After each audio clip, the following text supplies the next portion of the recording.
So, story time. So, it was probably 2015. No, it was 2016. Yeah, 2015 was a hard year. And this story came out of that hard year. My wife was in the hospital, almost died. Work in part because of that. I was not working as much because she was at home in bed and in the hospital, and then at home in bed again, and so I couldn't put the effort into work because I needed to be home with her, and then a whole bunch of things fell into place or out of place that year. It was a hard year.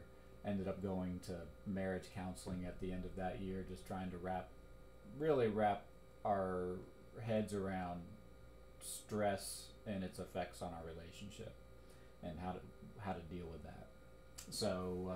So early in 2016, I had this moment in time that I captured in this little stick figure illustration book that I wrote to try and explain what was going on in my head. And so the planner, the doer, and the coach, the idea of these three parts of me, these three roles that I fill in my life, and how those three roles or those three people interact with each other. And up until that point, the coach didn't exist for the most part. It was the planner and the doer, the planner and the doer in me. I would make plans and then I have to go do them. And so I wrote this book. It's just on 3x5 cards, literally. And now I put it into this workflow presentation. Now that, thanks to Jesse, we have photos that we can install into workflow. So once upon a time, there was David, and there was two parts of me, two roles that I filled.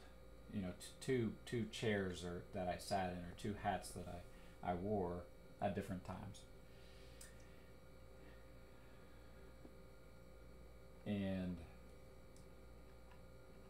there was the planner, and that's my predominant personality. I love this picture captures what you're going to see me doing when I'm in the groove. A lot of times I'm sitting at my computer hammering out ideas, making plans, putting things in order, project managing, creating systems, and that feels great to me, because really it's hope. I plan because of hope, because of I see a situation that I would like to have different. I create these plans in order to create the change, and that's a great feeling, because I can almost feel the change happening as I'm planning it out. And my wife jokes with me. There's this scene in the Count of Monte Cristo movie. If you've seen that, you may remember. I won't tell you the whole story, but this guy was put into this desperate situation. He ended up in prison for like decades, and had been betrayed. And so the whole time he was in prison, he was planning revenge. Ends up stumbling on this other guy who happens to know where there's this treasure, and the guy also teaches him how to be this, unbelievable kind of general, and he teaches him, like he's this guru, and teaches him all kinds of things. So when he finally escaped from prison, he goes back and he's created this whole vision in his mind. He's planned it out. He's had decades and decades to plan this out, and he's been trained in how to do all this stuff. So there's this moment in the movie. Nobody knows who he is. He's I think he's growing a beard. He looks different than he did when he was younger, and he's coming back to exact revenge on this guy who was his arch enemy that had been his best friend. So he has to introduce himself, but in disguise. And there's this moment in the movie where he's sent out these really expensive invitations to all the royalty in the land, presenting himself as the Count of Monte Cristo, and invited them to this grand ball, this party that's in this kind of sunken garden with this retaining wall that's, I don't know, 50 feet tall or something. And they're all down there in the garden, and he comes up, fireworks start going off, and he comes over, and it's this ridiculous scene. He comes in this hot air balloon and kind of descends, fireworks going off, music playing, and he comes and introduces himself. And when my wife saw that, she said, that you do that all the time, don't you? Don't you want your whole life? You know, if I'm planning a construction company, I'm not thinking of a mediocre construction company. I'm thinking of fireworks and hot air balloons, like the best small remodeling company in the universe in all of human history. Um, my brother and I joke that we grew up on a farm, and if we were chopping wood, we weren't just chopping wood. We were chopping wood in the Olympics, and we were, we were having this running commentary. David Clark steps up to to the seasoned oak block with his, with his splitting maul, and is he going to win first place? Is he going to win the gold prize? So I just have this imaginative life that imagines whatever it is I'm doing, but then exponentially sees the possibilities in the situation. And so it's kind of a catchphrase that my wife and I have: fireworks and hot air balloons. When we're making some plan and she sees this look in my eye and she's like, you're creating fireworks and hot air balloons? Because I'm not just planning a trip, I'm planning the best trip possible. And so that's just that. So the planner in me is not just a planner, but a planner who's trying to enact this vision of beauty and amazing situations and surprise and delight. All right, so that's who the planner is. He's not just planning some tasks, he's creating this amazing vision.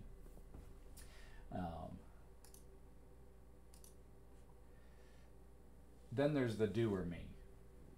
I get up from my office chair and I have to go and do these things that I put on my task list. And so I've got to run. I've got to work hard. I've got to try and make these things happen. And I'm running. Run, doer, run. That's kind of the mantra. Just get out there and get it done.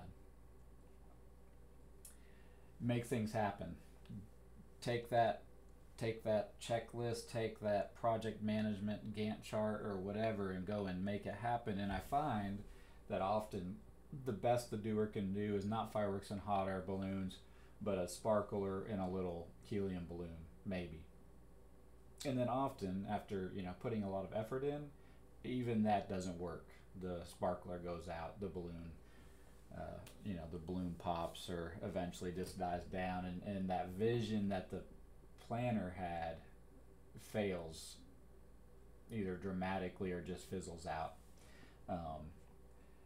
The planner sees that happening. This is me. I sit down at my computer and I'm like, okay, how can we fix this? How can we make this happen? I try and make a better plan. I try and I read business development books and management books and habit formation books or whatever, and try and accumulate all this knowledge so that I can make better plans, even better plans than the plans I made, more integrated, taking into account the doer.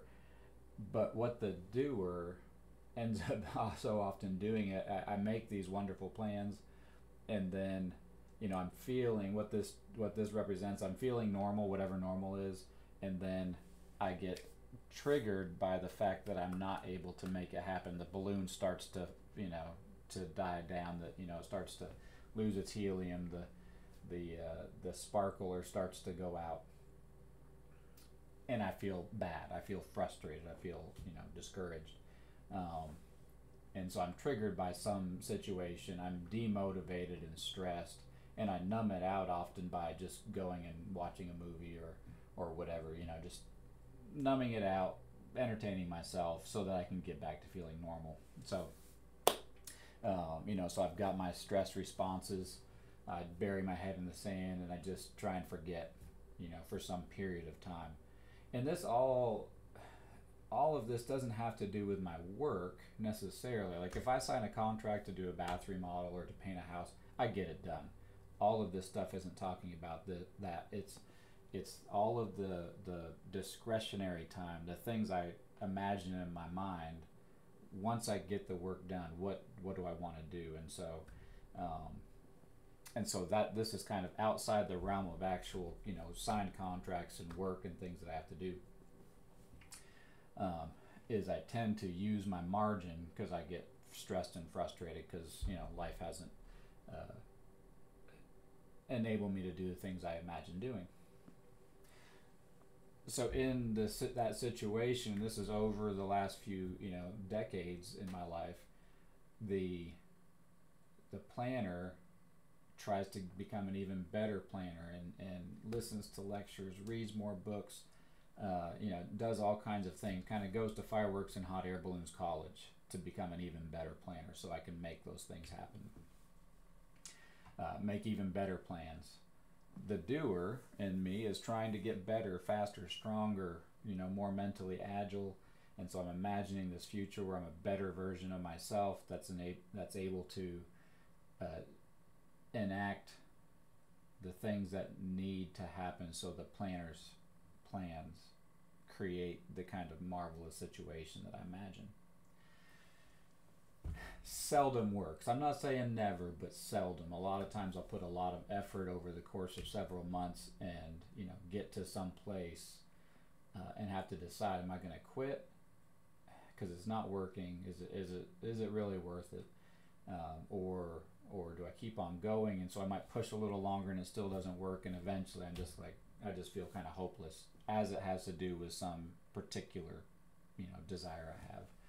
So the doer's feeling hopeless, and the planner, I mean, there's been times where I've just literally put my head down on this actual desk, like I don't think I can become a good enough planner to deal with this jerk of a doer who ends up just being tired. And so then, speaking of going to counseling or therapy or whatever, internally I have this conflict of where is the problem? Am I not a good enough planner, not a good enough doer? Who's to blame? And I try and analyze that, and I read books about that, and the planner and the doer that you see on the screen end up just arguing with each other. And that was 2015. Life wasn't working, work wasn't working, marriage was getting difficult, health was declining, a lot of things seemed to be in decline, and I didn't know how to fix it. And then in 2016 is this one specific moment where this other role emerged that I call the coach. And it was a typical situation. I made some plan, and then I'm trying to get it done, but I'm tired and frustrated and stressed, and I'm not able to either to put the work in, or the work is not producing what I expected it to produce. And so I'm kind of backing off, like, is this even worth it? And then I heard, and I just didn't hear anything, but I imagined the situation as though it was already done. Let's say it was a difficult, conflict-heavy phone call I needed to make to solve a problem with a subcontractor. And the planners put it on my task list and thought through, what do I need to do to resolve this situation? And the doer, is looking at my phone thinking, this is just one more thing. I don't know how it's going to turn out. And is it even worth it? Should I put it off?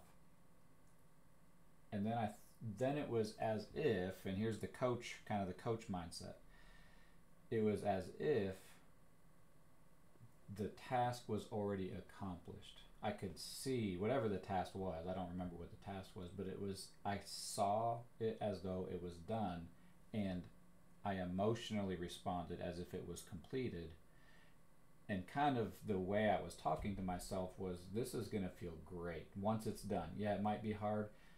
It might not work out, but once you actually do push through, it's going to feel great. So it was almost as if I was, instead of the planner trying to push me, the doer, to get something done, the coach was kind of pulling me to a situation, almost like, I'm a Tar Heel basketball fan. It's almost like Roy Williams sees a player and can see what kind of player he can be, and he knows what needs to happen in order to get that player to the place that he sees them of excellent basketball defense or offense or whatever, or shooting. And so he sees it, and he tells his player, this is what I see in you. I see that you're going to be one of the best offensive players in the league, and here's what we're going to do. And so instead of pushing him like you're lacking, he's pulling him to what he sees. And I kind of experienced that mindset, and then I did the work, and it turned out fine. I don't know, it was fireworks and hot air balloons, but it turned out good. And then I kept on, I would make plans, but instead of, so this picture is the kind of that experience of that moment. The doer sees the plan, expects failure and frustration and stress, but then the coaching mindset kicked in that moment and said, hey, over here where you're finished with that task, it feels great, it's going to contribute to success, and so come on, let's hit it. And it was really motivating. And so what I've learned from that and continue trying to learn is there's not just the role for the planner, there's not just the role for the doer, there's also a role for a kind of a coaching mindset. And so one of the 12-week years that I've put some work into this year was developing the coaching mindset in myself, kind of self-coaching, because the planner is not very encouraging. He just sets, I set the task for myself, I set the goals for myself, but the coach and kind of developing tools and a mindset to coach yourself has been very helpful for me. So for me, that's a better situation. So now kind of the methodology that I try and cultivate is make my plans, make them as wonderful and, as colorful as the fireworks and hot air balloons can be, that's fine. But then put those plans into the hands of my inner coach, or of, that coaching mindset. And then don't just try and get it done, actually start to think through, from a coach's perspective, what it will look like to get this work done. So yeah, I'm still in process. It's not something that I've become amazing at, but anytime I do spend a little bit of time and think through, okay, I've got this plan, what kind of things are going to encourage me, what kinds of things are going to motivate me, and let's focus on those things. Let's really not just capture a list of tasks that needs to be accomplished, but let's enter into that moment when this is accomplished, when I've finally completely created some MVP module for some part of my company or whatever, and let's cultivate that canvas moment. Let's really engage with that, and then from that perspective encourage myself to get the work done and look at the task list and that kind of thing. So it's been helpful for me. It was a big change for me, because I realized most of the tools that I've created, the systems I create, the books I've read are planner oriented. And so I have this huge list of planner related tools, but I've had very few coach related tools. And I've had a few doer related tools, which to me, doer related tools are like getting healthier, getting more fit, more mentally agile, just kind of the actual physical, mental capacity, whatever I can do, taking vitamins. Those are all kind of doer kind of oriented tools, but really developing the coaching tools that I need. And one of those things was actually hiring a coach, and that's been huge, to outsource that. So I'm not really strong at coaching myself, and I can become better, but how about if I hire somebody who's really excellent at it? So I hired Jim Carwish from the Workflow User Group, and that's been huge for me to realize, okay, that's not my strength, is self-coaching. I can definitely get better, and I have gotten better at it. But why don't I focus on my strengths and outsource to a large extent that component? So Jim and I interact, weekly, working on some particular things, and he fills that role and also teaches me how to be a better self-coach. So anyway, that's been helpful to me to think through it from that perspective, and maybe that'll be helpful to you. So hope you enjoyed this story time on Workflow.